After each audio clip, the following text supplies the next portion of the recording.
Stay right there and keep both hands where I can see them. Or I add resisting to the list. And trust me, that list is already long enough to put you away for a good while." He said it quietly. That was the part that made it worse. Not a shout, not a warning meant for anyone else to hear, just a low, private sentence delivered through a half-open car window at 11:47 p.m. on a Wednesday in March, on a stretch of Georgia highway where the nearest working light sat a quarter-mile back, and the only witnesses were a line of pine trees and the dark. The woman in the driver's seat did not move. She did not reach for the glove compartment, did not turn her head, did not offer a single syllable in response. She sat with both hands resting flat on the steering wheel, fingers spread, and she looked straight ahead through the windshield at the highway shoulder, fading into nothing. Her breathing was even. Her face was still. Whatever was moving through her mind in that moment, she kept it exactly where it was, behind her eyes, completely invisible. If this kind of story makes you want to see justice happen in real time, hit subscribe now, because this one does not end the way Officer Trayvon Callard expected. Trayvon Callard had pulled the car over 11 minutes earlier. A black Mercedes sedan, late model, clean, Georgia plates, traveling southbound on Route 78 at a speed that was, by any objective measure, 2 miles under the posted limit. He had followed it for 4 minutes before hitting the lights. His report would later describe the stop as initiated due to, and this is a direct read from the official document logged under case number CR-2024-0314 on the night of March 12th, erratic lane behavior consistent with impaired operation. The dashboard camera mounted in Callard's patrol unit would tell a different story entirely. But that was a problem for a different night. For now, he stood outside the driver's side window with his flashlight angled directly at her face and his left thumb hooked in his belt. And he was doing what Trayvon Callard had been doing on this stretch of road for 6 years, deciding in the span of a few seconds and on the basis of nothing that would survive a hearing room, what kind of person he was looking at and what that person deserved. What he saw: a black woman in her late 40s, a wool coat, dark, nothing remarkable. A leather bag on the passenger seat, old and worn at the corners. No visible ornamentation, no indicators of anything he would have identified as significant. She had not smiled when he approached, had not launched into apologies or explanations, just the hands on the wheel, the still face, the eyes forward. He had made decisions faster than this with less information, and those decisions had always worked out. That was the thing about Trayvon Callard. He was consistent. Whatever else could be said about him, and there was a growing internal file at the Crestwell County Sheriff's Department that suggested quite a bit could be said, he was never inconsistent in the way he sized people up on a dark roadside. "License and registration," he said, a standard opening, a door. She produced both without fumbling, without commentary, slid them through the gap in the window with 2 fingers and waited. He took them, walked back to his unit, ran the plate. The radio crackled to life 40 seconds later. A female dispatcher's voice, flat and professional, reading back results for the benefit of the recorded channel. "Dispatch to Unit 44. Georgia registration, plate Charlie Mike 5543. Comes back registered to owner Simone Ray, Buckhead address. Vehicle reports clear, no stolen flag, no warrant returns on owner. Record shows clean. You are clear to proceed." Callard sat with the response for a moment. The plate was clean. The record was clean. The vehicle was not stolen. There was nothing, not one data point in the system that supported the stop he had already committed to paper. None of that moved him toward releasing her. What it moved him toward was a different set of tools. He walked back to the window. "Step out of the vehicle." She turned to look at him then for the first time. Her eyes were calm in a way that was not fear and not performance. It was something closer to attention, the particular attention of a person who is logging information rather than reacting to it. "May I ask the reason?" Her voice was measured, low, precise. No elevation at the end, not a plea, a question with a specific purpose. "Step out," he said again, and this time the quiet in his voice had a different quality. Less instruction, more warning. "I'm not going to say it 3 times. She opened the door. She stepped out. She stood on the shoulder of Route 78 in the cold March air with her coat buttoned and her hands at her sides, and she did not ask again. Because she already knew, with the kind of clarity that comes from spending decades in rooms where arguments are made and decided on the merits, that arguing here was not the move. Not on a dark roadside. Not at 11:47 p.m. Not with this man. What she did instead was remember every detail, the angle of the flashlight, the precise wording of his first sentence, exactly how it was structured, exactly what it implied about his understanding of his own authority. The timestamp on the dispatch return she had heard clearly through the open window. The case number printed in the top right corner of the incident placard visible through the windshield of his unit. She filed all of it quietly, the way she had been filing things for 30 years, without anyone ever realizing she was doing it. Callard circled the car once, ran his light along the bumpers, the wheel wells, the back window. He stopped at the passenger side, directed the beam through the glass at the leather bag on the seat. "What's in the bag?" "Documents," she said. "Work-related." "I'm going to need to take a look at that." She kept her voice entirely level. "Do you have a warrant for that search, or am I consenting?" He looked at her over the roof of the car. Something shifted in his face. Not anger exactly, more like recalibration. She was not behaving the way the script required. People on the shoulder of Route 78 at midnight did not ask about warrants. They apologized, or they panicked, or they got loud in ways that made the incident report easy to write. They did not stand in the cold with their hands at their sides, asking precise procedural questions in a voice that did not waver. "Probable cause," he said. "Suspicious contents." "Probable cause requires articulable facts," she said. "What specific observation supports that characterization?" He came around the car, stood closer now, flashlight lowered to his side. "Ma'am, I'm going to give you one more opportunity to cooperate before this becomes something else entirely." "I am cooperating," she said. "I'm also asking a legal question. Those aren't the same thing as resisting." That was when he said it. The second time, the version that landed differently than the first. "You keep pushing, and I will find enough to hold you until Monday. 3 days in a county cell over a weekend has a way of adjusting people's attitudes. Is that what you want?" She looked at him steadily. "I want to know the legal basis for this stop and for any search you are planning to conduct." He had already decided. She could see it, not in his eyes, which told her nothing useful, but in the way his weight shifted, the way his hand moved toward his radio. The decision had probably been made before he ever walked up to the window. The dispatch confirmation had not changed it. The clean record had not changed it.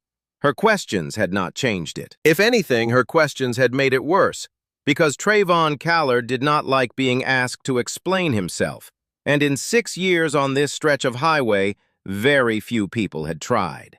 He called it in.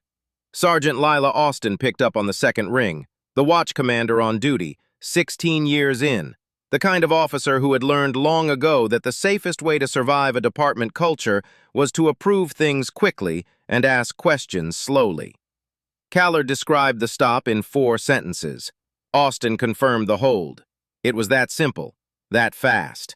A decision that would take months to undo, made in under 2 minutes on a phone call that no one recorded. They put her in the back of the patrol car. Her bag stayed on the passenger seat of the Mercedes, which Callard had already begun what he would later describe in his log as an inventory search. A legal gray zone he had navigated many times before, always with the same confidence, always with the institutional backing that made confidence easy to sustain.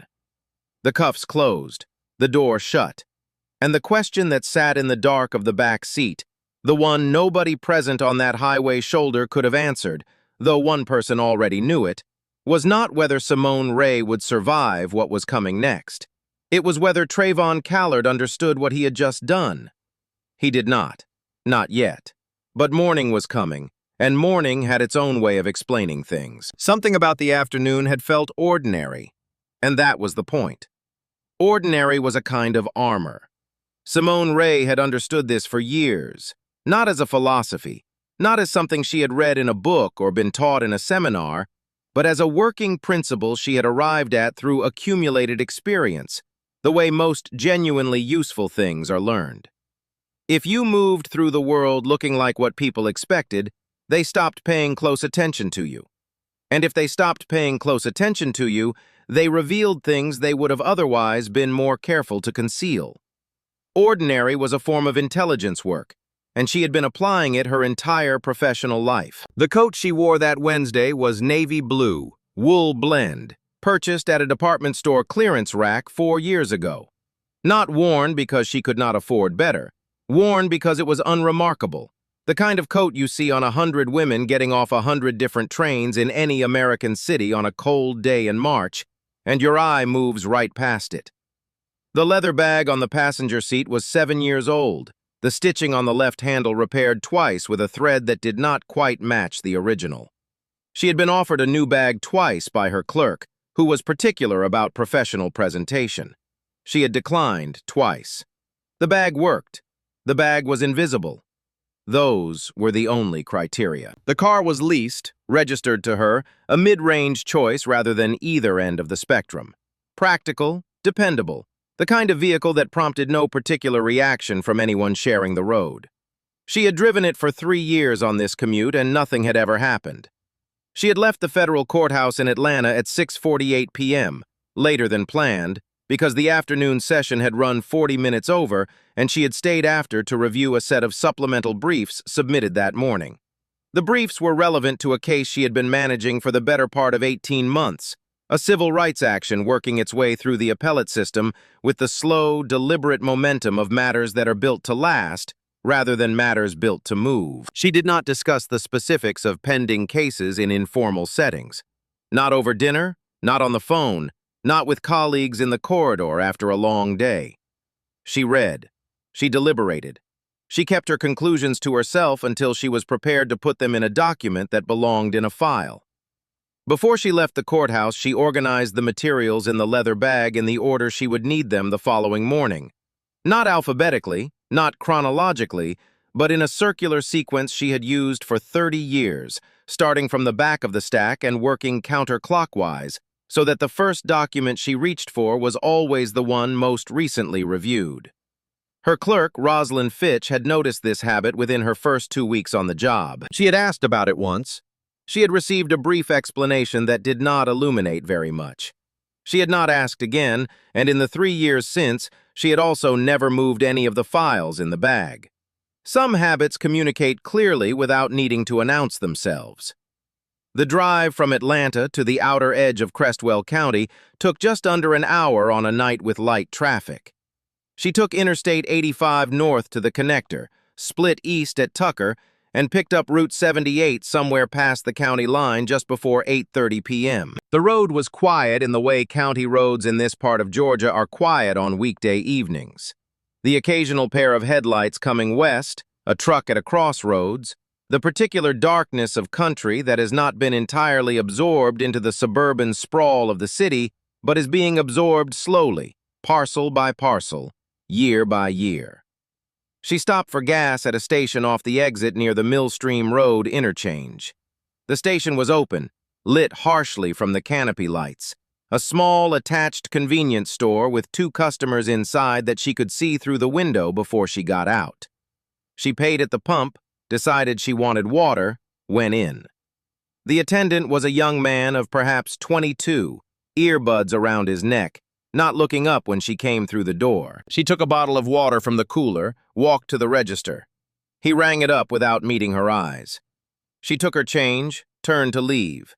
She was approximately 6 feet from the door when she noticed, from peripheral vision, that he had moved from behind the register, not toward the cooler, not toward any part of the store that had a function, and positioned himself near the end of the counter where he had a clear line of sight to the parking area through the window. There was no customer service reason for that position. There was no operational reason. He was watching where she went. She pushed the door open and walked to her car. She did not slow down, did not speed up, did not adjust her posture or her direction by a single degree. She got in, put the water in the cup holder, and pulled out of the lot at the same speed she had entered it. She filed the interaction, not with any emotional heat attached to it, not with the specific quality of the moment that some people call a sinking feeling and others call a recognition, just as data. A data point in a pattern she had been accumulating over the course of her life in a way that was not deliberate and not a project, and was simply the result of paying attention. Back on Route 78, she was doing 58 in a 60 zone. She had driven this road at 58 for 11 months, twice a week, and it had been unremarkable for every one of those trips. She registered the headlights approximately a mile behind her at around 10:45 p.m., coming up faster than the road warranted, then settling into a following distance that was too close to be casual and too far to be aggressive. She noted that they had picked her up before the Millstream exit, which meant before she had done anything that would support a stop. She noted the following duration, approximately 2 minutes of maintained position before the emergency lights came on. She noted that the driver of that patrol unit had been behind her long enough to make a decision before he had any reason to make one. She pulled to the shoulder without drama. She had both hands on top of the wheel before his door opened. The drive to the Crestwell County Sheriff's Annex covered 14 miles on county roads that she had traveled before, but never as a passenger in the back of a patrol unit with her hands cuffed. The cold plastic of the seat, the divider, the faint residue of disinfectant, and something older underneath it. She cataloged all of it with the same methodical attention she brought to every environment she found herself inhabiting. The dashboard clock read 12:02 a.m. when Callard pulled into the Sallyport. Badge number C2291. Case number CR2024-0314. Sergeant Lila Austin had arrived at the roadside just before the transport, confirming the hold authorization with the practiced efficiency of someone who had been co-signing decisions for 16 years without examining them carefully. She looked at the Mercedes once. She looked at Callard. She did not look at Simone in any meaningful way, more through her, in the way a person looks at a piece of furniture they have already decided is not their concern. Then she put her name on the electronic hold authorization and drove away. 16 years had given Lila Austin a very refined ability to appear to be performing procedure while actually performing something else, which was institutional protection for the officers whose actions she was nominally supervising. She had not built this ability deliberately. She had built it the same way most people build habits, by doing it repeatedly and finding that it worked, that nothing bad happened, that the system absorbed the decisions smoothly and moved on. At the annex, booking took 40 minutes. Simone gave her name, her address, her date of birth. She gave nothing else. When the booking officer asked whether she had any medical conditions requiring attention, she said no. When she was asked to sign the property inventory form, she said she would like to review it first. She reviewed it. She read it with the same care she brought to every document placed in front of her, which was thorough and unhurried and visibly deliberate. And the booking officer, a man of perhaps 35 who seemed mildly uncomfortable with the pace, shifted his weight twice while she read. She noted that the form listed 6 items. She noted that there were 7 items in the bag, and she named the missing one, the small, leather-bound notebook she kept in the left interior pocket, which was the one she used for field notes rather than for formal record-keeping, a distinction that she had not been asked about and did not volunteer. The officer added it to the sheet without comment. She signed. The holding room was off the main corridor, a 12 by 14 space with a metal table, 2 chairs, 1 window of frosted glass positioned too high in the wall to provide either view or light, and a camera mounted in the upper right corner at the standard angle used in county facilities across the state. She noted that the camera covered the table and the center of the room, but not the door or the immediate space adjacent to the threshold. A standard installation, nothing unusual, the kind of framing that creates a predictable blind spot. She took the chair that placed her profile toward the camera rather than her back. Then she sat, coat still on, hands in her lap, not moving, not testing the door, not reviewing her options aloud, not doing any of the things people do when anxiety is running the operation. She sat the way she sat during the long, slow portions of oral argument when an advocate was working through the procedural history of a case she had already read thoroughly, with the disciplined attention of someone who is listening for the one detail that does not fit, and who is willing to wait as long as it takes to hear it. The door opened at 1:30 m.m. A then will happen to them in Mislin had the deputy to go in Souther differences well. The door opened at 1:30 min, and who is willing to wait as long as it takes to hear it. The door opened at 1:30 a.m. that she said it working through the 1:30 aim, when it's willing to wait as long as it takes to hear it. The door opened at 1:30 aim that she would as long as it takes. She cannot be careful a chapter who is listing for mm. It was not a booking officer, it was Callard. Alone, which was the first wrong thing. A patrol officer does not return to an occupied holding room alone at 1:30 in the morning without documentation, without a second officer, without any logged justification for the contact. The second wrong thing was the door, which he left at an angle that was not quite open and not quite closed, approximately a third of the way ajar, which placed the camera's line of sight at the threshold and not at the table. She looked at the camera. She looked at the door. She assessed the geometry. He sat down across from her. He had taken the chair closest to the edge of the camera field, which she did not believe was a calculated choice. She read it as the opposite, as the unreflective move of a man who had never found it necessary to think carefully about where he sat in rooms with cameras.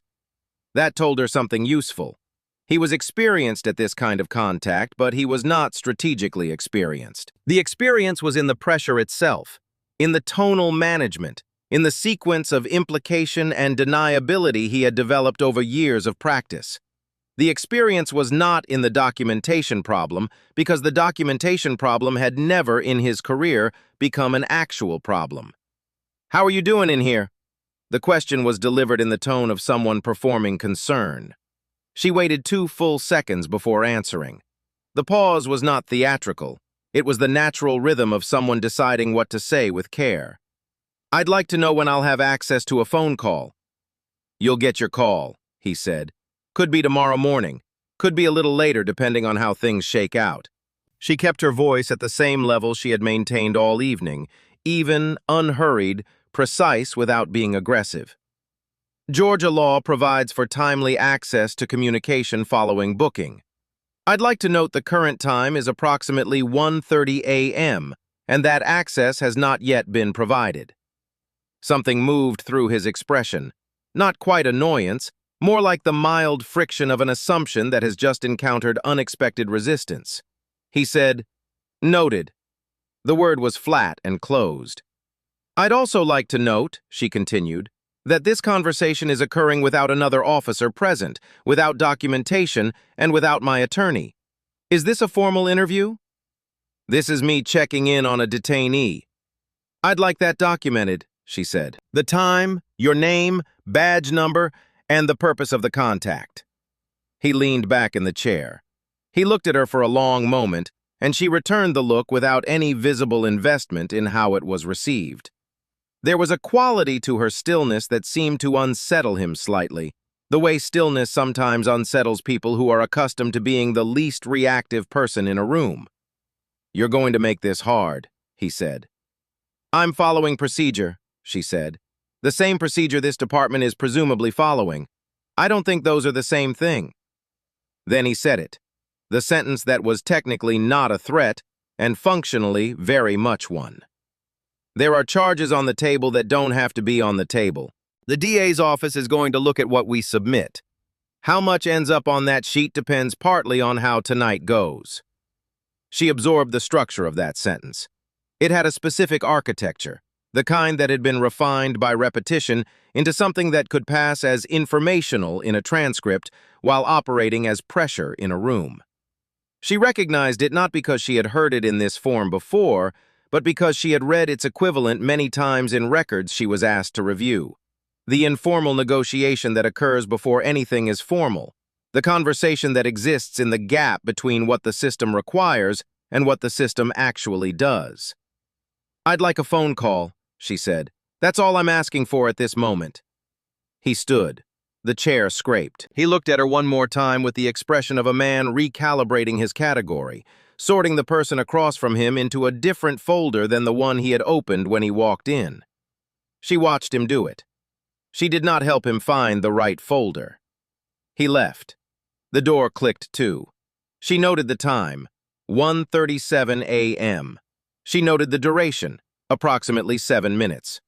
She reconstructed the specific language of his offer in sequence, the same way she reconstructed arguments from bench briefs, not by memorizing each syllable, but by capturing the logical structure, the specific placement of ambiguity, the points at which deniability had been engineered, and the points at which the meaning was, in practice, unambiguous. She noted that during the entire 7 minutes, he had not asked a single question about the facts of the stop. He had asked about her comfort. He had made an offer. He had offered nothing that would serve as the basis of an investigation. He had come, in other words, not to gather evidence, but to manage a problem.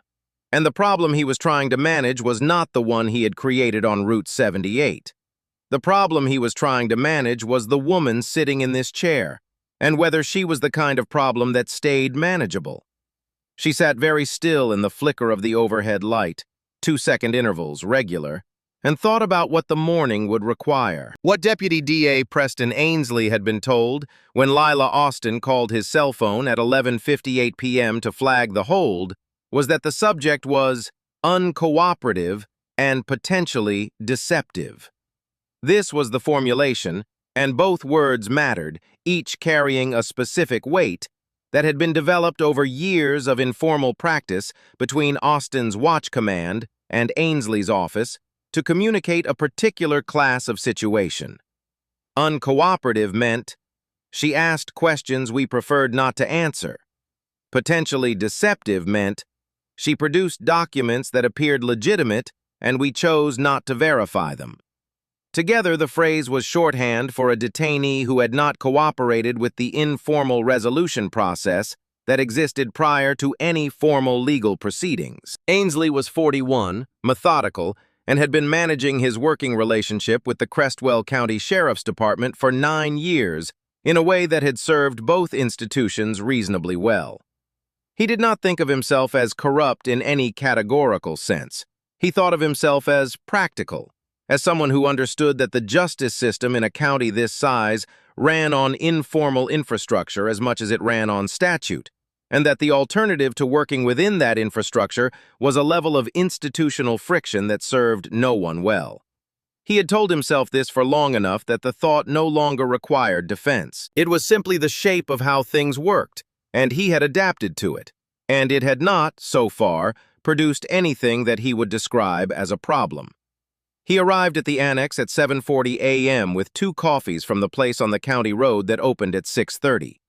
He reviewed the paperwork for case number CR 2024-0314 at the booking desk. Charge sheet, property log, hold authorization signed by Austin, and he asked to speak with the subject. He was put in the interview room adjacent to the corridor. Simone was brought in. She looked, and Ainsley would think about this later in a way he did not initially expect to, entirely unaffected by the previous night. Coat still buttoned, posture level, the quality of attention in her face not hostile, not frightened, not exhausted, just present, the way the best opposing counsel is present in a deposition room. He set one of the coffees across from her. She did not reach for it. "Ms. Ray," he said, "I'm Preston Ainsley. I'm with the county DA's office. I'm here to see whether we can simplify this situation for everyone involved." "I'd like to be present with counsel for any conversation of this nature," she said. He kept his tone easy, collegial. "This is completely informal. Nothing said here is on the record." He opened his hands slightly, a gesture of openness that he had found effective over the years. "The charges as filed are on the substantial side. There is a version of this that becomes significantly less complicated for everyone, and that version involves a brief conversation this morning." "I understand," she said, "and I'd like my attorney present before that conversation happens." He set his coffee down, adjusted his approach. "Your arraignment is currently scheduled for Monday. That's 3 days from now. As filed, the charges give the magistrate meaningful options with respect to bail. He said this carefully, precisely, in the register of someone sharing information that happens to also be a warning. She was quiet for a moment. Then, under Georgia Code 17-4-62, a person arrested and detained is entitled to arraignment within 72 hours. My arrest was made at approximately 11:53 p.m. on Wednesday. 72 hours from that point expires at approximately 11:53 p.m. Saturday. Monday falls outside that window. Ainsley looked at her with a slight adjustment in his expression. Not surprise exactly, but the particular recalibration of a person who has just realized that the standard operating assumptions of a familiar conversation do not apply here. There are weekend processing considerations that affect the timeline. I'd like that in writing, she said. The specific procedural basis for scheduling the arraignment outside the 72-hour statutory window. He did not have it in writing. There was nothing in writing because it was not a formal procedural determination. It was the standard practice of the annex for holds that came in late on Wednesdays, a practice that had existed without challenge for years because the people it was applied to did not, as a rule, know the statutory window existed. This one knew it, cited the code number, and asked for the exception in writing. Ainsley took a slow drink of his coffee. He looked at her across the table with the expression of a man who was in the process of revising a working assumption that had felt solid until approximately 90 seconds ago. He said he would look into the scheduling. He said she would have phone access later that morning. He picked up his coffee and he left. She noted the time the door closed, 7:53 a.m. She noted the architecture of the visit, its duration, its objective, its techniques, and its absence of anything resembling a question about the actual stop. He had not asked about Route 78. He had not asked about the dispatch return, the cuffs, the bag, the 1:30 visit from the arresting officer. He had come to manage a procedural inconvenience, which meant the department's working model of this situation was that it was a procedural inconvenience, something that could be tidied, absorbed, and moved past. She had made clear, in the clearest possible language without saying anything dramatic, that she was not available for absorption. The message had been received. Whether it had been understood was a different question, and one that the next few hours would answer. The phone call came at 10:45 in the new chip. They were the end of them to the gene, was just months that the phone related by this were out to just. There were be within 10% of 30 in what gets smooth. The phone call related like that which also provider on the USPM. If the problem getting the new disgusted for the journeying page. The phone call try to take the jeans with across the ant. A booking officer brought a department handset to the door of the holding room. Not her own phone, which was still in the property intake area along with the rest of her belongings. She dialed from memory. Marcus Weld picked up on the third ring. 3 rings was quick for him. He was usually in the middle of something, and she registered that it was quick, and she registered what it meant, which was that he had seen the area code and picked up before the second ring had fully completed. She kept her voice low and plain. She gave him the case number, CR 20240314. She gave him the badge number of the arresting officer, C2291. She gave him the watch commander's name. She gave him the name of the DA representative who had visited that morning without her counsel present, Preston Ainsley. She gave him the time of the late-night contact, 1:37 a.m. She gave him the statutory basis for the arraignment timing issue and the code section she had cited. Then, without inflection, she told him the name of the case file she had been carrying in the bag that was currently sitting in the annex property room. She read it the way she would read a case citation into a record. United States v. Trayvon Callard. There was a silence. Measured, short. The silence of someone who has just processed information of a specific magnitude. Marcus Weld had been a civil rights attorney for 16 years. He had worked with federal courts, with the appellate system, with the particular intersection of federal civil rights law and state-level law enforcement that described the Crestwell County pattern more precisely than any legal framework other than 18 U.S.C. Section 242. the federal statute that criminalized the deprivation of rights under color of law. He knew what it meant that a sitting appellate judge in an active civil rights case involving a specific officer had been detained by that officer, in that officer's county, on the night before that judge was scheduled to continue reviewing that officer's case file. He said he would be there within 90 minutes. He said she should not sign anything, agree to anything, or allow any further contact without him present. She told him she had done none of those things. He said he knew. There was something in the way he said it, not effusive, not surprised, just a clean acknowledgement of something that had been confirmed rather than learned. She returned the handset. The booking officer took it. She walked back to the holding room and sat down. 90 minutes. She could wait 90 minutes. She was good at waiting. She had always been good at waiting. Not in the passive sense, not the waiting of someone hoping something changes, but in the particular active stillness of a person who understands that the time between now and the next consequential event is not empty time. It is time during which the other parties are making decisions and taking actions that will need to be accounted for later. And the most useful thing she could be doing while they made those decisions was exactly what she was doing, sitting with her hands folded, her coat buttoned, and the complete and orderly record of the previous 16 hours organized in the architecture of her recollection like documents in a well-maintained file. What Trevon Callard did not know, and the long these file, and then with the previous 16 hours know it become a read.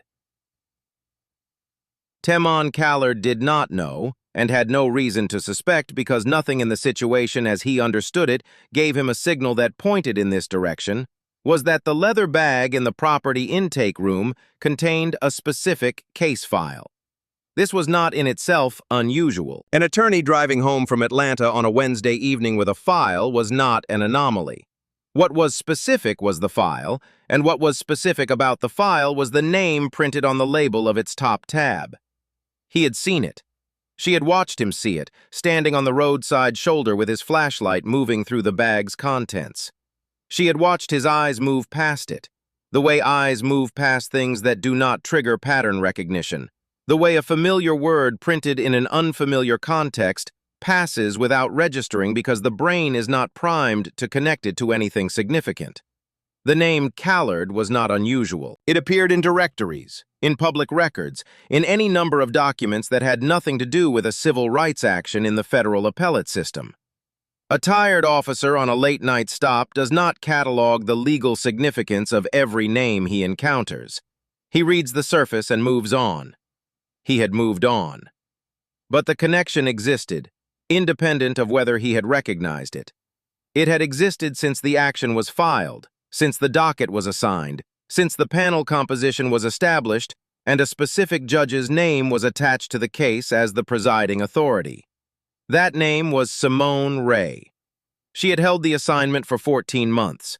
She had reviewed the record, the briefs, the supplemental materials submitted by both parties. She knew the pattern described in the complaint with the specificity of someone who had read it carefully, repeatedly, and professionally. 11 stops, 9 of them attributed to the same badge number, all at night, all involving black drivers in late-model vehicles on 2 specific county roads, 8 resulting in arrests, 8 arrests subsequently dismissed, 0 resulting in any disciplinary consequence. The record was, in her professional assessment as someone who had reviewed cases of this type for the better part of 3 decades, among the more methodically documented patterns of racially motivated law enforcement she had encountered. The case was 4 to 6 weeks from a panel decision. She had been reviewing the final supplemental briefs on Wednesday afternoon in Atlanta, in the courthouse she had driven away from at 6:48 p.m. with the file in the leather bag on the seat beside her.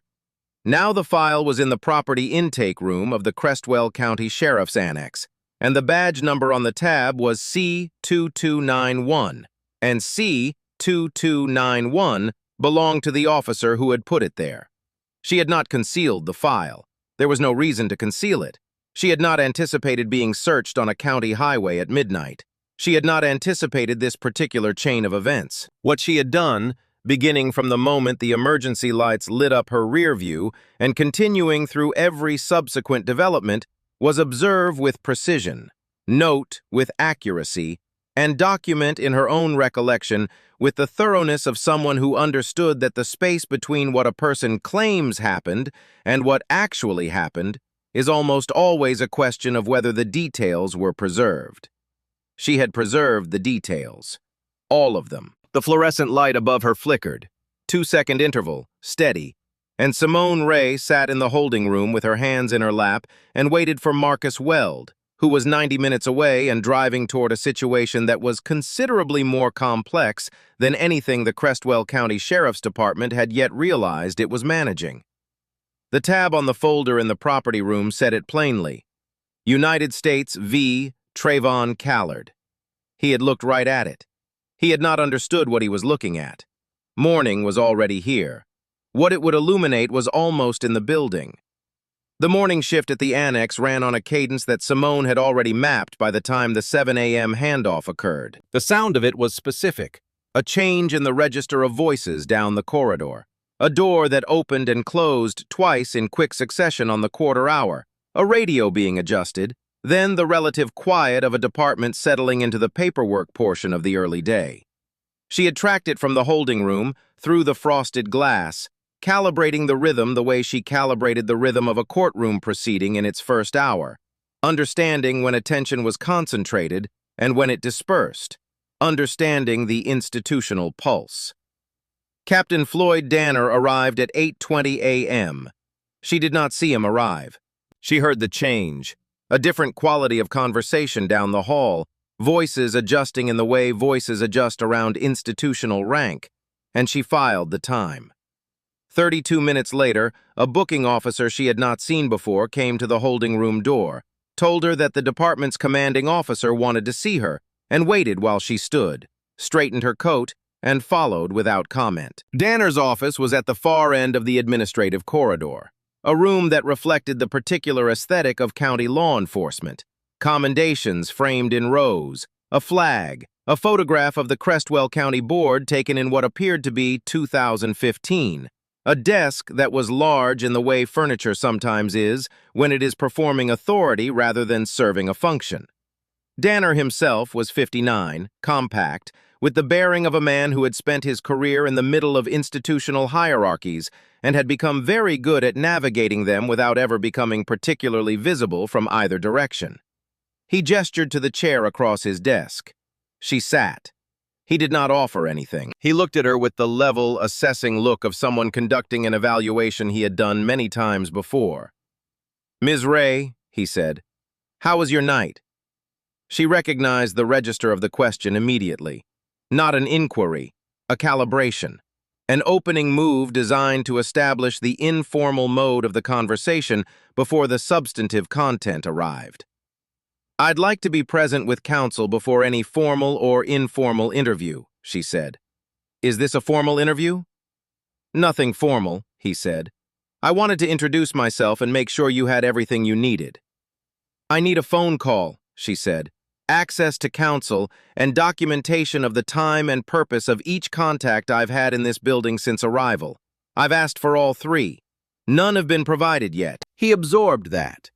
The absorption was not quite blankness. It was the practiced neutral face of a man who had been managing complaints in rooms like this for a long time and had learned not to respond to the specific content of what was said, only to the category it fell into.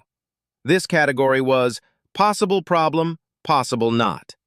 He was still deciding. "The officer who processed your arrest last night," he said, "tells me there was some confusion about the vehicle documentation." "There was no confusion about the vehicle documentation," she said. "The dispatch confirmed the registration was clean at 11:47 p.m. Officer Callard has the dispatch recording and the case number." Something behind Danner's eyes recalibrated. She watched it happen. The slight revision of a working assumption, the adjustment of a model. He had come into this conversation expecting her to characterize the events of the previous evening in terms of frustration, or injustice, or mistreatment, the language of grievance, which was the language he was equipped to respond to, absorb, and manage. She was not using that language. She was using the language of documentation, specific times, specific records, specific case numbers, and that was a different category entirely. "These things can sometimes look more complicated than they are," he said. "The dispatch log is case number CR20240314, she said. "I'd like a copy of that log along with the recording of Sergeant Austin's authorization call and the complete camera footage from the time of my arrival in this building." There was a longer pause. Danner looked at her in the way people sometimes look at something that has turned out to be different from what they reached for. He said he would look into it. He said he was sure it could all be sorted out. He said the department took these situations seriously. He said all of these things in the tonal mode of someone who had not fully decided yet what the situation was and who was buying time to decide. She thanked him in the same precise, even voice she had used with everyone in the building since arriving, and she was escorted back to the holding room, where she sat down in the same chair she had occupied through the night, and she waited. That was when the camera went off.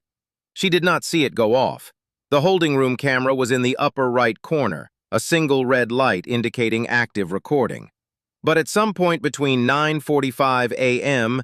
and 10:30 a.m., that red light stopped blinking. She noticed it at 10:32 a.m. when she happened to look up at the corner, not because she was monitoring it deliberately. She had accepted hours ago that the camera was recording and proceeded accordingly, but because the absence of the blink registered as a change in the visual field she had been passively tracking. She looked at the camera for a long moment. She looked at the door.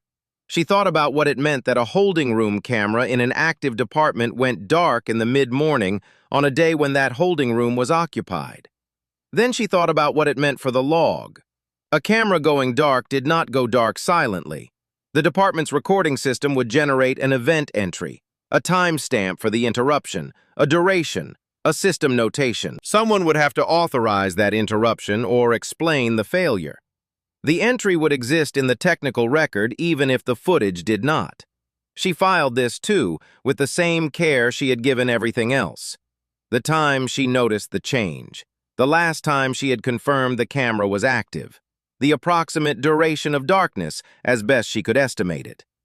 At 10:38 a.m., the camera light restarted. 18 minutes approximately of no recording in the holding room. She did not know what had occurred in the building during those 18 minutes. She did not need to know yet. What she needed to know was that the gap existed, and she knew it. She looked away from the camera and returned her hands to her lap. She thought about Marcus Weld, who was somewhere on the highway between Atlanta and Crestwell County. She thought about the case file in the property room. She thought about the specific configuration of what the next 72 hours would look like. The arraignment timeline. The phone access she had been promised and not received until 10:45 a.m. The sequence of contacts she had experienced. The documentation requests she had made and the responses she had received to each of them. She thought about the particular vulnerability of a system that had, over a long period of time, become very confident that it could handle problems of this type. The confidence was not unreasonable. It had been earned through repeated experience, through the fact that the kinds of problems this system typically encountered did not arrive equipped with the specific set of tools that this one did. The system had processed hundreds of people through these corridors and these rooms and these conversations, and the system had, in most cases, been correct about its capacity to manage them. It had developed, through repetition, the confidence of a mechanism that has always worked. What it had not developed, because it had never needed to, was the ability to accurately assess when it was no longer dealing with something it had managed before. The light above her flickered. 2-second intervals, steady as a clock. 90 minutes. She could wait. At the Crestwell County Sheriff's Annex at 12:14 p.m. He had driven 92 miles from Atlanta in 1 hour and 42 minutes, which was not the fastest that road could be driven, but was faster than the speed that would have attracted attention from a patrol unit, a consideration he had weighed explicitly. He parked in the visitor area, signed in at the front desk, stated his name and bar number and the name of his client, and asked to be taken to her immediately. The desk officer looked at him the way desk officers often look at civil rights attorneys arriving at county jails just before noon, with the mildly defensive, neutral expression of someone who knows that a process is about to change and does not yet know by how much. He was put in the interview room. Simone was brought in 2 minutes later. He stood when she came through the door, which was not a thing he did performatively. It was simply how he had been raised, and 30 years had not changed it. She looked at him. He looked at her. Neither of them said anything that needed to be said for the benefit of the walls. He sat down across from her and opened the notepad he had brought. He dated the page. He wrote her name, the case number she had given him on the phone, and the date and time of the current meeting. Then he looked up. "Walk me through it," he said, "from the beginning." She did. She gave it to him in sequence, from 11:43 p.m. on Wednesday to the moment she walked into this room. Every detail she had retained, every timestamp, every name, every phrase, every request she had made, and every response she had received.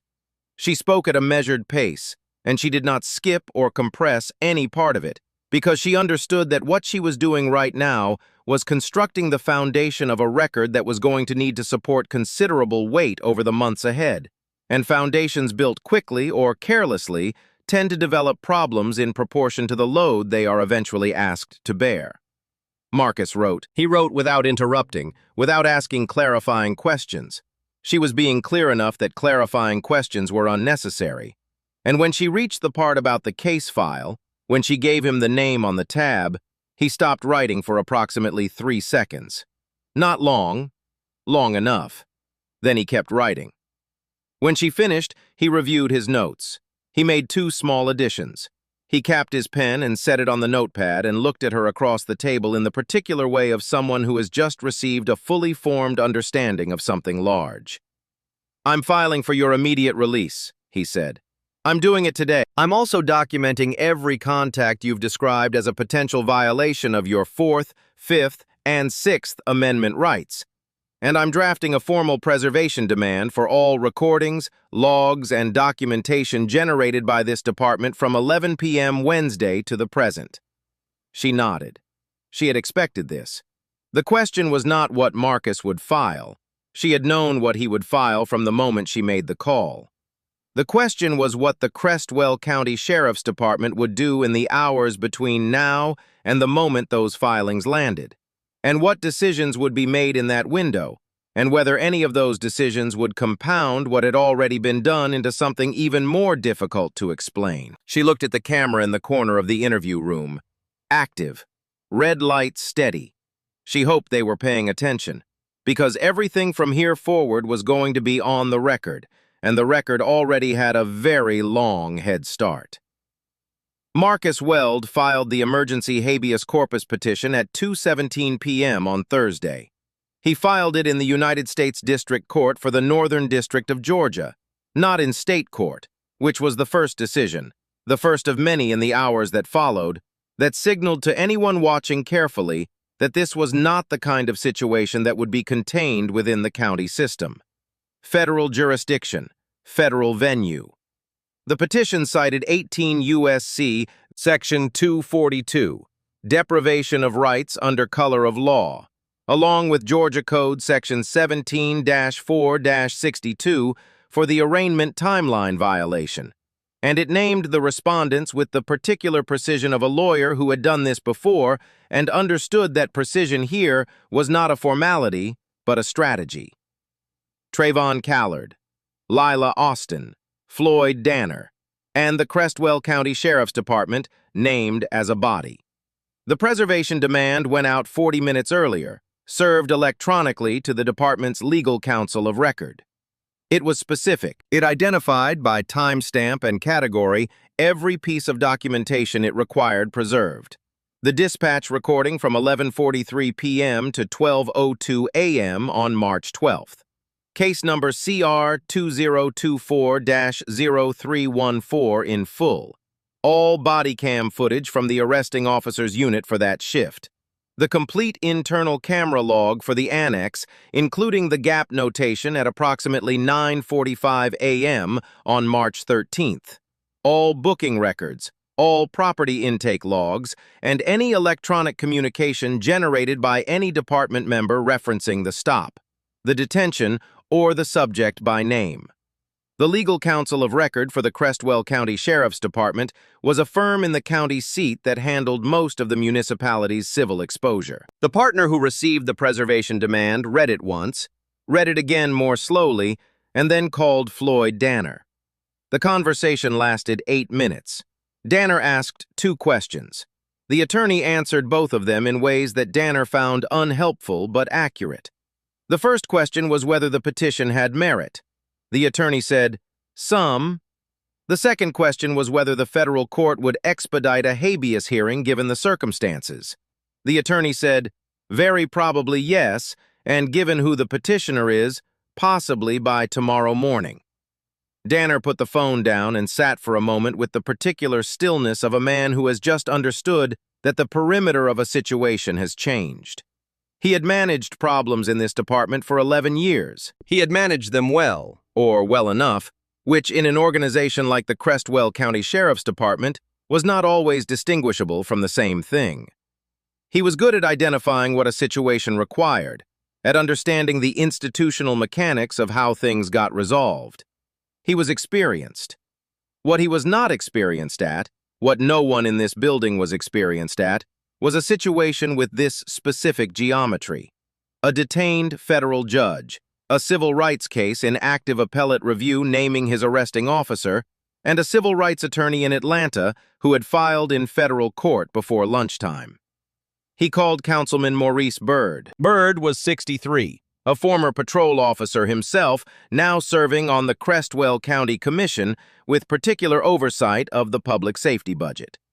He had been in that position for 9 years, and in those 9 years, his relationship with the Sheriff's Department had evolved into the kind of structural alliance that developed between institutions when their fates became intertwined. He kept the budget funded. They kept the county manageable.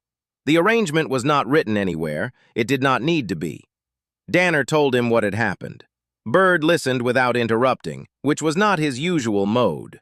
Byrd was a man who usually interrupted, who usually had a response forming before the speaker had reached the period. The fact that he did not interrupt this time told Danner more than anything Byrd said afterward, which was brief and specific. "I'll make some calls. Keep this internal until I do." What Byrd meant by keeping it internal was a category of instruction that both men understood without needing to elaborate. It meant no press contact, no public statements, no department communication that created a written trail outside the legal filings already in play. It meant managing the narrative within the building until the external pressure was better understood. It meant, in the particular vocabulary of men who had operated within institutional systems long enough to understand how those systems processed exposure, that the goal for the next 12 hours was minimizing the surface area of the problem. It was, under the circumstances, an understandable instinct. It was also exactly the wrong response to the situation they were in. But they did not know that yet. Corporal Dana Hicks just to define the quickly about stranznating the problem. But member, in a great noon year, there are only respect about the video that were continue to be new. They believe it during the one that fill in 3 will whom enjoyed the order, but they look at just will give the problem that they served that evening. They had to discover that she did not look out of it, but they did not know that we could see that they will potential all the problem. Dane agree that we will stand with a solution of the problem with both about the gensitive the season that it was 25% in additional problem. When you can be a gents that happens that they give it the problem, they will be reserved that they were being struck. But they had not mentioned they will be more than the shift over problemly read. But it's because of been a biggest struggle on the troubled to the different new. My list is what they wrote it out, although then it's so real so much like that. They didn't hope this developable no. Corporal Dana Hicks had been working the annex for 11 years. She was 44, methodical, and had spent a decade developing the particular combination of professional loyalty and private discomfort that characterizes people who work within institutions they have complicated feelings about. She was not a whistleblower by nature.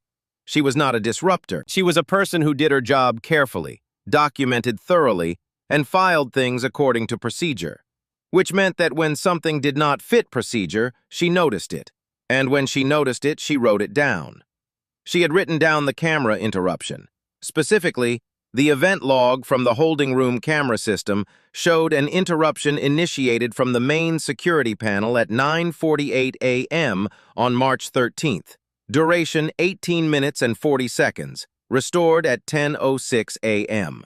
The initiating user ID in the system log was FD Captain, which was the credentials assigned to Floyd Danner's administrative panel access. The log was automatic. It generated whether or not anyone intended it to. It existed on the department's server with a timestamp that could not be retroactively altered without generating a second event entry.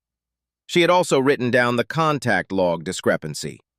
Trayvon Callard's duty log for the overnight shift recorded his activities in standard intervals.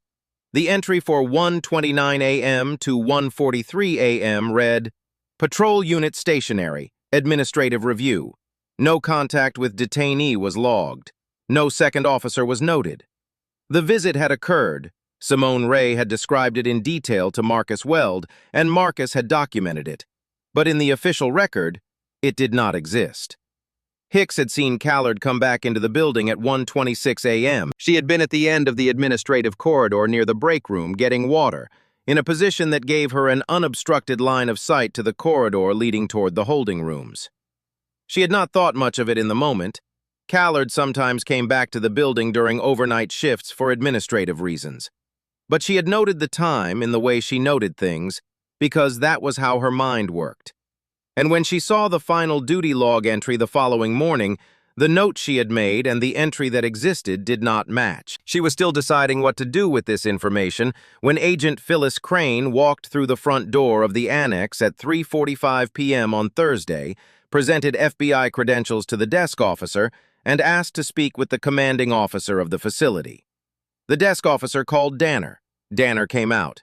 He shook Agent Crane's hand in the way people shake hands when they are working to appear unhurried while everything in their internal processing is running at maximum speed. Agent Crane was 47, with the measured demeanor of someone who had spent 22 years working civil rights cases for the FBI's Atlanta field office and had learned, through repetition, that the most effective version of her job was the quietest one. She did not raise her voice. She did not make the visit theatrical. She handed Danner a single document, a written notice, 1 page, dated that day, and told him what it said before he had finished reading it.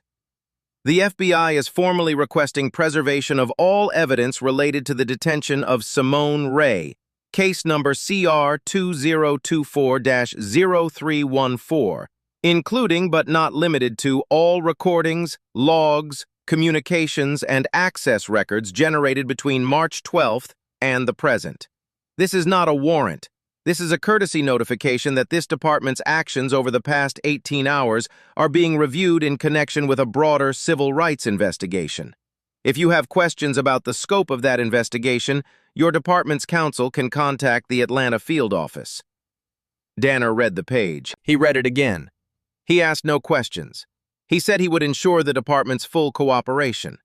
Crane thanked him, said nothing else, and left. Hicks, watching from the corridor, made another note. The time Agent Crane arrived. The time she left. The expression on Danner's face when he turned around and walked back toward his office. The specific expression of a man who has just realized that the size of what he is standing in has been significantly underestimated. She went to her desk. She opened the document she had been building since that morning. She saved it. She emailed a copy to her personal address. Then she printed one copy, folded it, and put it in her desk drawer. She had not made the decision yet, but she was getting closer to it. The federal habeas hearing was scheduled for Friday morning at 9 a.m., less than 24 hours after Marcus Weld filed the petition.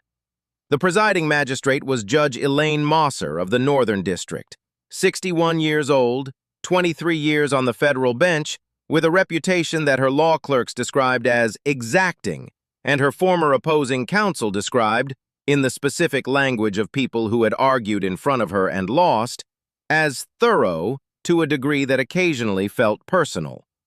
Mosser read the petition that evening. She read the attached exhibits, the dispatch recording transcript, the property inventory with the notation about the 7 items versus 6, Marcus Weld's documented account of Simone's described contacts, and the preservation demand filed earlier in the day. She read all of it.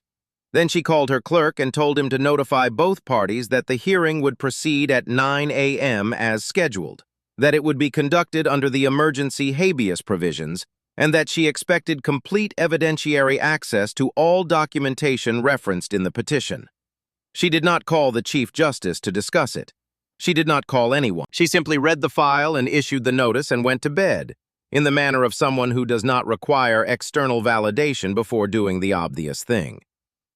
Crestwell County's counsel, the firm in the county seat, a partner named Wesley Trammell who handled municipal civil defense, called Preston Ainsley at 10:45 p.m. The call lasted 23 minutes. Ainsley spent most of it listening, which was unusual for him. By the time he hung up, the case he had walked into the annex to manage that morning had become something considerably larger than a Thursday administrative problem, and the question of whether to pursue the charges he had originally been positioned to support had been answered, at least implicitly, by the fact that Trammell had not once suggested he should. Simone Ray was released by the way that he made there whither they worked at 24 years ago. Simone Ray was released by the Trammell also worked wielding the monthal off it. It first released, but the less imminid are bringing all over the journey good. Simone Ray was released by the way that he was suggest. By the crapping Ray to the forecast and the cloud was, and whether Trammell had been readied, but the red serving had extent when they just was literally relents. Simone Ray was released by the bedfooted by the Nationals' frang. Marcus Weld had applied sustained pressure through Trammell's office for the 3 hours following the FBI's visit, citing the arraignment timeline violation, the documented procedural irregularities, and the federal habeas petition now pending before Judge Mosser as compounding factors that made continued detention legally indefensible. Trammell, to his credit, agreed within an hour. The actual processing took 2 more hours. This was the annex being the annex, thorough about the paperwork in both directions. She was given back her property, the bag, the phone, battery dead, the water from the gas station, the travel pen, the notebook, all 6 folders of case files. She checked the inventory against the list she had made from memory the evening before. Every item was present. She signed the release form. She walked out. Marcus was waiting in the parking area. He had her charger. She plugged in the phone before she was fully in the passenger seat, and by the time they pulled out of the annex lot, the screen had come alive with 47 notifications, missed calls, emails, and texts from numbers she did not recognize, and a few she did. She did not read them. She set the phone face down on the center console and looked at the road. "Tell me about the hearing," she said. He told her. He described the timeline. 9 a.m., Federal District Court, Judge Mosser presiding. He described the filing's posture, emergency habeas, constitutional violations, preservation demand already served, FBI notification received. He described what Trammell's office had said, what it had not said, and what both of those things implied about how the county's legal exposure was being assessed internally. He laid it out cleanly, without editorializing, in the mode of someone who understood that she did not need interpretation, she needed information. She listened. She asked 3 questions, each precise, each answered in full. Then she was quiet for a long time, watching the Georgia highway unroll through the windshield, the same road she had been pulled over on 16 hours earlier, now dark again and ordinary, the pine trees standing in the same positions, the county line passing without any particular ceremony. "The 18 minutes," she said. "That matters." "It matters enormously," Marcus said. "If the user ID for the panel access belongs to Danner and the log preserved that, then we have a commanding officer who interrupted the recording in the room where a detainee was being held. The question is, what happened during those 18 minutes?" "Nothing happened to me during those minutes," she said. "I was alone in the room. The camera went dark and no one came in." which means the interruption was either precautionary or preparatory, Marcus said. Neither explanation is good for them. She looked at the road. Someone in that building knows about the log, she said. Someone with enough access to see the event entry and enough procedural care to have noticed the discrepancy between the contact and the duty log. Marcus was quiet for a moment. You think there's an internal witness? I think the department has been running on informal agreements for long enough that not everyone in it agrees with how those agreements operate, she said. And I think the person who noticed the time I was brought in, who noticed the discrepancy, who looked at the camera event log and the duty log in the same morning, that person didn't make an accident. That was deliberate attention. He merged onto the interstate, Atlanta's skyline visible as a distant scatter of light on the horizon. You noticed something? Someone said my name, she said. In the corridor. Not ma'am, not the number on my intake form, my name, and then kept walking. Marcus said nothing. He had been a civil rights attorney for 16 years, and he knew what it meant when someone in a building said a name they were not supposed to know in a context where saying it carried a risk, and then kept walking. It meant they were watching. It meant they had made a decision about where their loyalty ended. Simone picked up the phone, checked the battery, 14%, and found the most recent voicemail. She listened to it. It was from a number she did not recognize. A brief message, a woman's voice, careful, measured, professional, that said, I have documentation I believe is relevant to your situation. I'd like to speak with your attorney. Please have him call this number. She played it again. Then she handed the phone to Marcus and watched his face while he listened. He pulled off at the next exit. He pulled into a gas station lot. He listened to the voicemail twice, then sat for a moment with the phone in his hand. Do you know who that is? He said. I have a working hypothesis, she said. He called the number. It rang 4 times.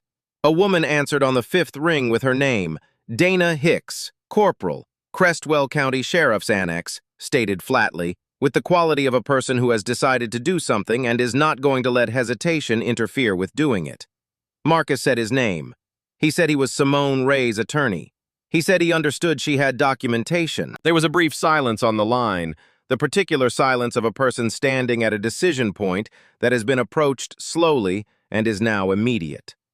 Then Dana Hicks said, the event log shows the holding room camera was interrupted at 9:48 a.m. Thursday morning. The system records the initiating user ID. It was the captain's panel credentials. A pause. Officer Callard's duty log doesn't record his return to the building at 1:29 a.m. I was in the corridor. I saw him come in. Marcus wrote both of those sentences down exactly as they were spoken. I'm going to ask you to preserve that documentation, he said. Physical and electronic copies. Do not allow access to it by anyone in the department. I've already done that, she said. Marcus looked at Simone. She was looking at the road, at the light of the gas station canopy on the asphalt, at nothing in particular. We'll need to take your formal statement, he said into the phone, before 9 a.m. tomorrow. I'll be available, Dana Hicks said, and the line went quiet. The federal hearing on Friday morning at 9 a.m. lasted 47 minutes. Judge Elaine Mosser presided with the specific efficiency of someone who had read the file thoroughly enough that she did not require either party to narrate the facts she already knew. She wanted the legal arguments. She wanted the evidence authentications. She wanted the specific statutory citations and the specific evidentiary basis for each claim. Marcus Weld presented 4 items. He read each one into the record before submitting the physical document. The first was the dispatch recording transcript from March 12th. He read the relevant section verbatim. Dispatch to Unit 44. Georgia registration, plate Charlie Mike 5543, comes back registered to owner Simone Ray, Buckhead address. Vehicle reports clear, no stolen flag, no warrant returns on owner. Record shows clean. You are clear to proceed. He noted the timestamp. 11:47 p.m. He noted the case number. He noted that the detention continued for 17 hours after this transmission. The second was the annex booking record and property intake log. authenticated by signature and timestamp, with the notation showing the initial 6-item inventory and the subsequent addition of a 7th item following the detainee's objection. He did not editorialize. He let the document describe itself. The third was the camera event log, authenticated by chain of custody documentation signed by Dana Hicks, Corporal, Crestwell County Sheriff's Annex, identifying the initiating user ID of the 18-minute interruption as FD Captain, the credentials assigned to Captain Floyd Danner's administrative panel access. He submitted Corporal Hicks's sworn statement alongside it. The fourth was the duty log entry for Officer Callard's overnight shift, set next to Corporal Hicks's sworn statement of his 1:29 a.m. return to the building. The two documents did not match. Wesley Trammell, appearing for the county, offered procedural defenses for 3 of the 4 items. Judge Mosser heard each one. She asked one clarifying question on the dispatch timeline defense, which Trammell answered, and she was quiet for a moment after his answer. Then she moved forward. She did not announce her ruling dramatically. She announced it in the flat, clean language of federal procedural orders. Petitioner's constitutional rights under the 4th, 5th, and 6th Amendments were violated. Detention following a clean dispatch return without articulated probable cause constituted an unlawful seizure under the 4th Amendment. Denial of timely communication access violated the 6th Amendment right to counsel. The undocumented late-night contact by the arresting officer constituted a potential violation of the 5th Amendment right against compelled statements in the absence of counsel. The 18-minute camera interruption by a superior officer during an active detention raised questions under 18 U.S.C. Section 242 that the court was referring to the United States Attorney's Office for review. All charges arising from case number CR 2024-0314 were dismissed with prejudice. She banged the gavel once. Trammell gathered his papers. He did not look at the opposing table. He moved with the controlled neutrality of a man who had anticipated most of this and was already thinking about the next phase. In the gallery, Preston Ainsley sat 3 rows back. He had not been required to be present. He had come anyway, in the way that people sometimes attend the resolution of things they are implicated in, not out of hope that they will go differently, but out of a need to be present when they do not. He left before the parties had finished gathering their materials, and he did not speak to anyone on his way out. Internal Affairs inquiry opened on Tuesday, March 18th, 4 business days after the hearing. It was not opened voluntarily. It was opened in response to a formal complaint filed jointly by Marcus Weld and Agent Phyllis Crane, citing 18 U.S.C. Section 242 as the operative federal statute and identifying 4 specific incidents: the stop itself, the undocumented overnight contact, the DA office visit without counsel present, and the 18-minute camera interruption. Trayvon Callard was placed on administrative leave with pay, effective immediately, pending the outcome of the inquiry. Not terminated, not arrested, placed on leave, which was the institutional first response, the response that acknowledged a problem without resolving it, that created procedural distance without foreclosing any direction. His union representative, a man named Ray Ogle, who had handled department matters for 13 years, contacted the department's counsel within the hour of the notice and issued a statement that Callard would cooperate fully with any properly conducted internal review. Cooperate fully was the language. Properly conducted was the qualifier. Both words mattered. Lila Austin received a written notice of administrative inquiry, not suspension, a notice, a category below that one, which indicated that her role was being examined but that her status had not changed. She continued to work her shift. She did not discuss the matter with colleagues, which was, under the circumstances, a sophisticated choice. Floyd Danner's situation was more complicated, because Danner's situation involved the camera event log, and the camera event log contained his credentials. He retained private counsel, separate from the department's municipal counsel, within 24 hours of the IA opening. This was, in the assessment of everyone who understood what it meant, an informative decision.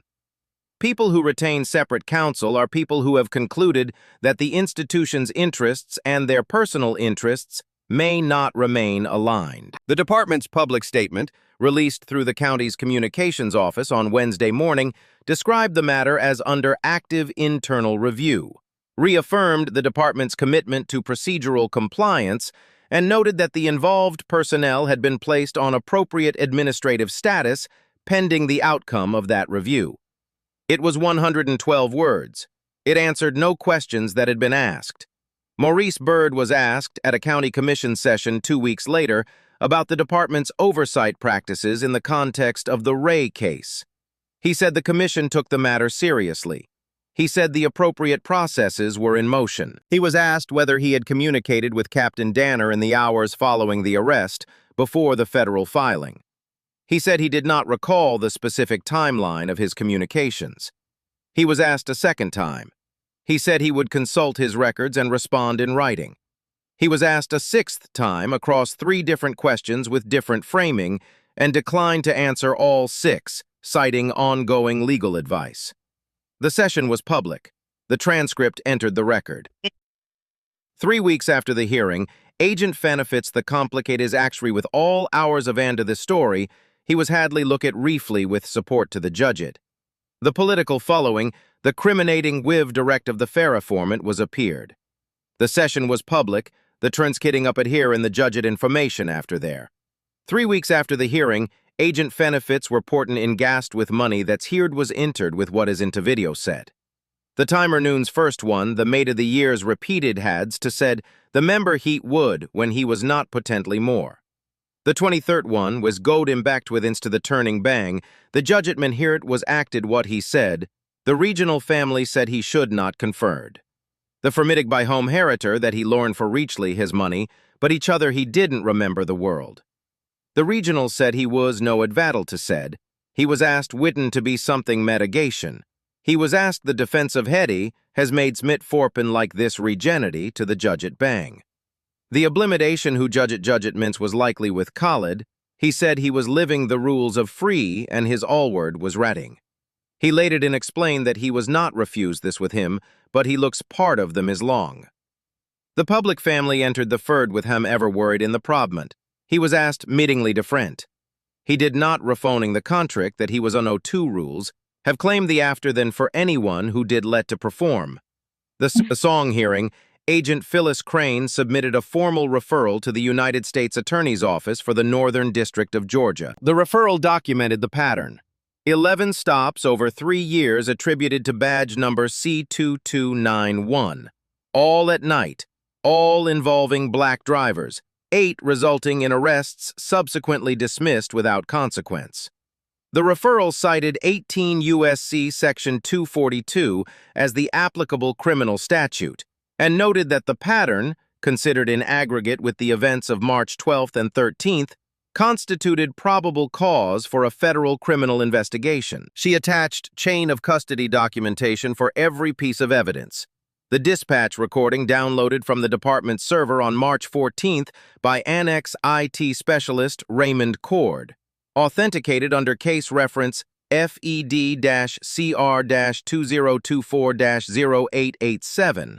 The camera event log, the duty log, the body cam footage from Callard's unit, timestamp 11:43 p.m. to 12:02 a.m., badge number C2291, and Dana Hicks's sworn statement. The referral was accepted. A federal grand jury was convened for preliminary review. The timeline for that process, as Marcus Weld had explained to Simone during one of their subsequent conversations, was not a matter of weeks. It was a matter of months, possibly a year, possibly longer, because federal criminal proceedings moved at the pace of institutions that understood they would be scrutinized and built accordingly. And the work of building a case that would survive a defense team with full, qualified immunity arguments prepared was not work that benefited from rushing. Simone understood this. She had explained this same timeline to other people in other contexts many times.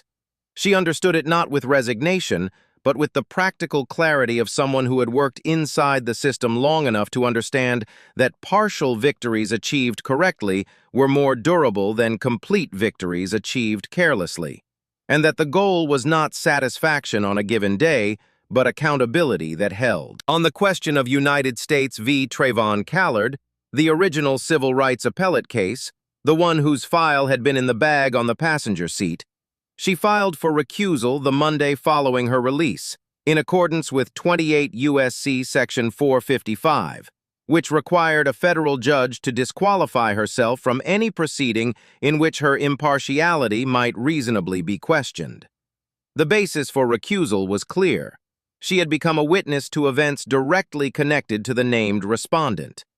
The recusal was granted the same day. The case was reassigned to Judge Harold Innis of the same circuit. She had not been required to explain the recusal decision to anyone. It was the straightforward application of a statute that existed for exactly this kind of situation. But she made a note of it in her own records, because the act of recusing, of stepping back from a case specifically because her involvement had created a conflict, was itself part of the record. And the record, in her professional experience, was everything.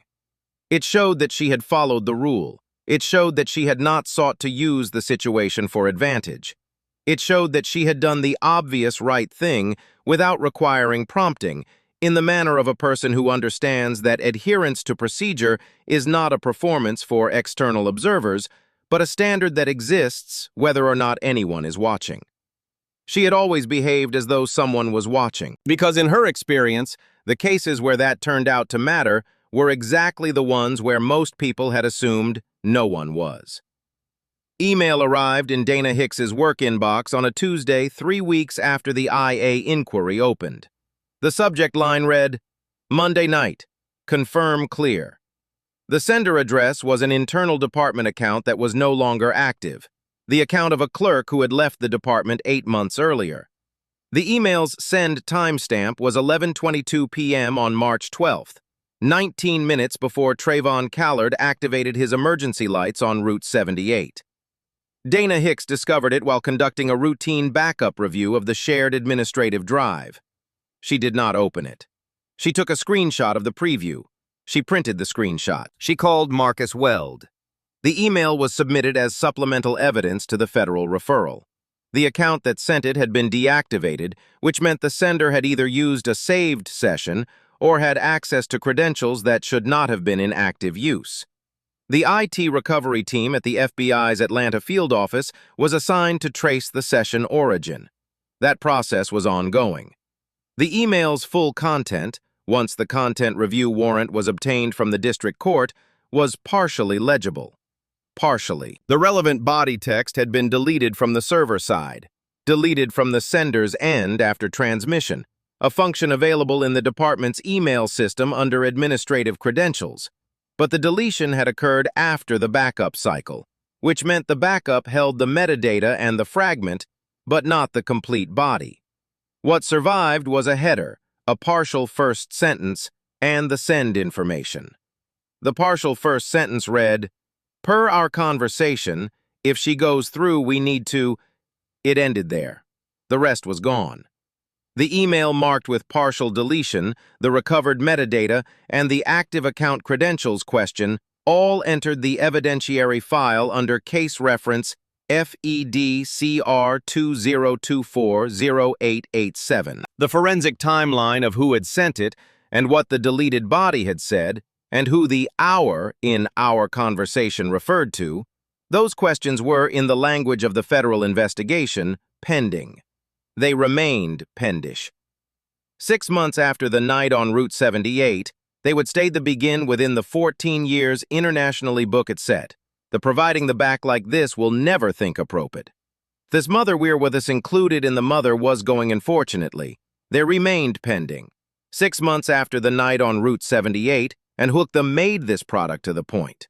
6 months after the night on Route 78, and Hookta made this product to the point. Whatever they will never think this were first. Notice 6 months. We just journ of admitted me in the point, but mother made 6 months they journ around it.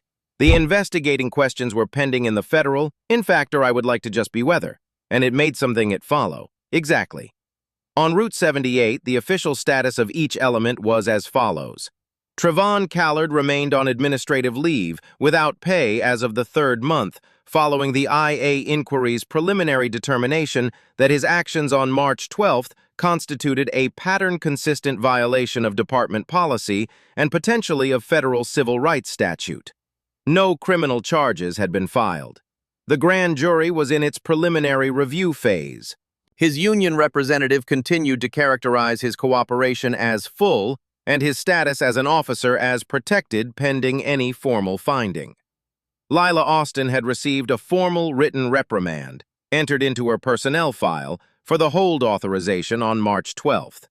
The reprimand cited failure to verify the articulated basis for the stop before issuing the hold, and failure to ensure compliance with detainee communication rights within the required time frame.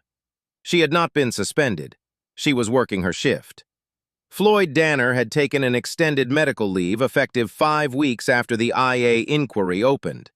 His private counsel had communicated on his behalf in all subsequent proceedings. The question of the camera interruption and the user ID remained an open element in both the IA inquiry and the federal investigation. Preston Ainsley had received a formal notice from the State Bar of Georgia's Office of General Counsel, initiating a preliminary inquiry into his March 13th contact with Simone Ray at the annex without counsel present. Bar proceedings operated on their own timeline, 12 to 18 months for a preliminary inquiry to reach a finding, and the notice was preliminary, which meant no disciplinary action had been taken. Yet. Maurice Byrd remained on the Crestwell County Commission. He had retained personal counsel 2 weeks after the commission session, at which he declined to answer 6 questions. His counsel had issued a statement noting that Byrd had, at all times, acted within the scope of his public duties. The statement had not been tested in any formal proceeding. Yet. The Department of Justice Civil Rights Division had opened a pattern or practice investigation into the Crestwell County Sheriff's Department, announced in a brief press release that used the specific language of such announcements. Preliminary review phase, no findings, continued engagement with local authorities. The investigation was, in DOJ terms, in its early stage. That stage typically lasted between 18 months and 3 years. United States v. Trevon Callard, the original case, the one in Simone's bag, had continued before Judge Innes following her recusal. Oral argument had been rescheduled for the following spring. The case was proceeding. These were the official statuses: clean, administrative, pending. The language of institutions that have identified a problem and are processing it at the pace appropriate to their structure and their accountability to the people they serve, which is to say, slowly, carefully, incompletely, and with the full awareness on the part of everyone involved that incomplete and slow was still, measured against nothing, an improvement. Simone Ray drove home from the federal courthouse in Atlanta on a Tuesday evening in September, 6 months to the week from the night on Route 78. She took Interstate 85 to the connector, split east at Tucker, merged onto Route 78. She drove at 58 miles per hour. She drove it all the way to her exit without incident. The gas station, the Millstream interchange, the county road east, and she pulled into her driveway at 7:53 p.m. She sat in the car for a moment after she cut the engine, not because she was afraid, and not because she was uncertain about going inside. Just because a road is a road, and a night is a night, and 6 months is long enough that the ordinary is possible again without feeling like a performance. She picked up the leather bag from the passenger seat. The stitching on the left handle was still the same thread, the slightly mismatched repair she had never had redone. The bag was the same. The drive was the same. The pine trees along Route 78 were in the same positions they had always been in. Marcus had called that afternoon. He had 2 things to tell her. The first was that the grand jury's preliminary review was proceeding on schedule, and that the federal prosecutor assigned to the referral had described the evidentiary record as, in his exact words, unusually complete. The second was that the email, the one with the deleted body, the one marked Monday night, confirmed clear, had been traced to a session initiated from an IP address registered to a device in the Crestwell County Commission building. The forensic tracing was preliminary. It would require additional verification before it became admissible. The process was ongoing. Simone had said, "Keep me informed." Marcus had said, "Always." She got out of the car. She walked to the front door. She put her key in the lock. Somewhere in a desk drawer at the Crestwell County Sheriff's Annex, in the office of Corporal Dana Hicks, there was a manila envelope that had not yet been opened. Hicks had not addressed it to anyone. She had not written a name on the front. She had simply put certain documents inside it, the ones that were not yet part of any formal filing, the ones she was still deciding about, and closed the flap and put it in the drawer and gone back to work. The drawer was locked. The envelope was waiting. Whether it would be opened, and when, and by whom, that was a thread the record had not yet resolved. And in a federal case file under reference FED-CR 2024-0887, in the section reserved for supplemental evidentiary material pending authentication, there was a line that read simply, "Email body, partial recovery, sender session origin, Crestwell County Commission building, IP address trace ongoing." Below it, in the dry procedural shorthand of a federal investigation, was a single notation, "Source of instruction unknown." Source of instruction unknown. That was how the record ended for now. Not with a verdict, not with the clean resolution that the word justice sometimes suggests to people who have not spent their careers watching justice actually work, which is to say, slowly, partially, with loose ends that do not always resolve on a satisfying timeline, and with the particular persistence of people who understand that the accumulation of documented truth, even incomplete truth, is not nothing. It is the foundation of everything that comes after. Simone Ray went inside. She put down the bag. She turned on the kitchen light. She was already thinking about tomorrow. Simone Ray never raised her voice. She never threatened, never pleaded, never surrendered a single inch of her composure to the people who spent 17 hours trying to make her feel small. She simply watched, remembered, and waited. Because she understood something that Trayvon Callard, Lila Austin, Floyd Danner, and every person who approved or enabled or covered for what happened on Route 78 did not understand until it was far too late. Documentation is patient. The record does not get tired. It does not get intimidated.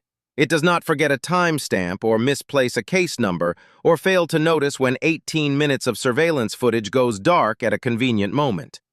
Every name, every detail, every dispatch log and duty entry and event notification exists with a permanence that no amount of institutional confidence can undo. What happened to Simone Ray happened because a system became so comfortable in its own authority that it stopped asking whether that authority was being used correctly.